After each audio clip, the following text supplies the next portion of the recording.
கண்டிப்பா இப்படி ஒருத்தன் உங்களோட ஃப்ரெண்ட்ஸ் கேங்க இருக்கத்தான் போறான். அப்படித்தான் பேசுவேன், அப்படித்தான் பேசுவேன். ஏங்க திட்டிட்டா நீ பொத்திட்டு உட்கார்ற.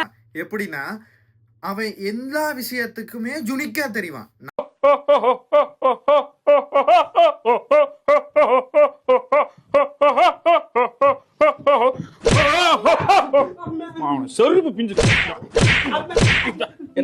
நம்ம கூட தான் படிச்சிருப்பான், சின்ன வயசுல இருந்தே நம்ம கூட தான் இருப்பான். அவன் போற எல்லாத்துக்கும் நாமளும் சேர்ந்து போயிட்டு தான் இருப்போம்.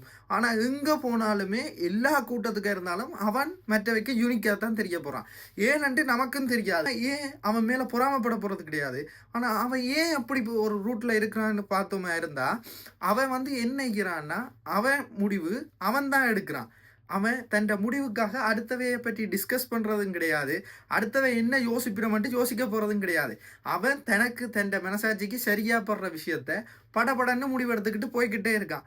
நாம் என்ன செய்கிறோம், அவன் இதை பற்றி இப்படி சொல்ல போகிறான், இவன் அதை பற்றி அப்படி சொல்ல போகிறான்னு யோசிச்சு நம்மளோட முடிவுகள் எல்லாத்தையுமே அடுத்தவனை பார்த்து பார்த்து பார்த்து மாற்றுறதால நம்ம வாழ்க்கை இப்படி இல்லாமல் போயிருக்கு. இந்த உலகத்தில் இருக்கிற எல்லாருமே ஏதாவது ஒரு விஷயத்தில் யூனிக்காக தான் இருக்கிறோம்.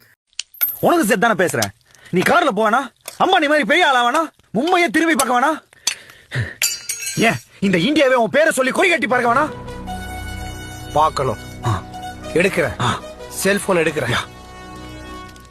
ஆனா ஒண்ணுடா, உன்ன மாதிரி ஆளுங்க தாண்டா என்ன மாதிரி அப்பாவிங்களாம் பிரெயின் வாஷ் பண்ணி மனித வெடிகுண்டா மாத்தி விடுறீங்க. பேச நேரம் இல்ல. ஆனா நாம அந்த விஷயத்த தேடி போறதுல தான் இருக்கே தவிர வேற எதுலையுமே கிடையாது.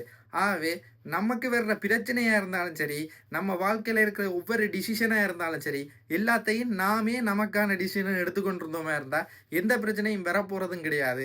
நம்மளோட வாழ்க்கைய நாம ஜுடிக்கா தான் இருக்க போறோம். இதைத்தான் சொல்லணும்னு நினைச்சேன், சொல்லிட்டேன். ஸ்க்ரோல் பண்றதை நிப்பாட்டி போட்டு அடுத்த கட்டம் போய் வேலையை பார். ஓகே.